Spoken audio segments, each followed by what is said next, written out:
Artemis 1, the first test flight for the Space Launch System mega rocket and the Orion spacecraft. On board is Commander Moonikin Campos, a mannequin wearing a next-generation spacesuit called the Orion Crew Survival System. Moonikin Campos is outfitted with sensors that will provide data to help protect astronauts on future Artemis missions.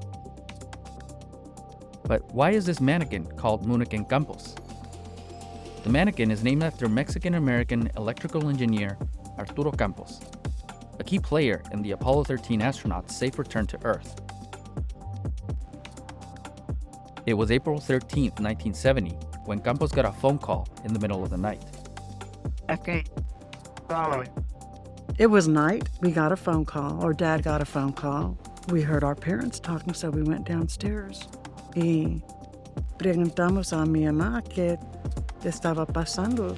Y dije que la NASA habló y estaban teniendo problemas con la cohete.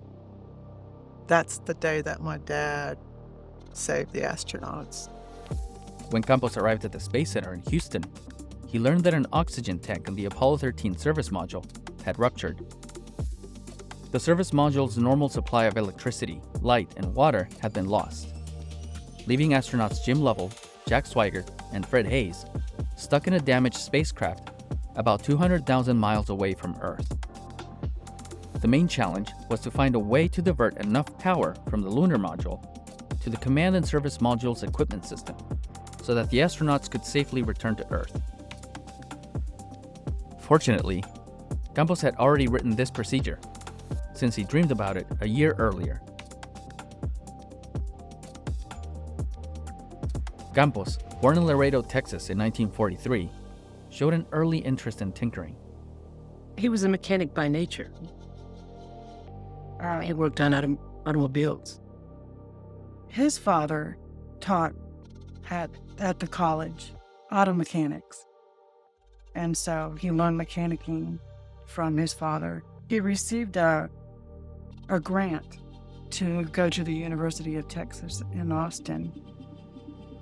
Eventually, Campos graduated from the University of Texas in electrical engineering and began working for NASA in the early 1960s, becoming one of the people in charge of the electrical systems in the Apollo program. When the problem surfaced during the Apollo 13 mission, Campos immediately began reconstructing his plan to provide sufficient power to the command module. He came up with the solution to give the batteries enough power to get those astronauts back here. And so they used it, and thank God it got them back home. Campos and other members of the Apollo 13 mission received the Presidential Medal of Freedom in 1970. This means a whole lot. The President of the United States signed it. Not a lot of civilians got it. And my dad did. And we couldn't be any prouder of Dad. We could not be any prouder of my father.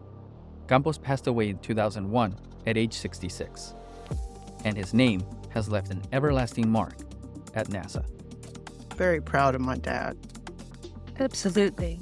Apollo 13 is his legacy. Estamos muy orgullosas.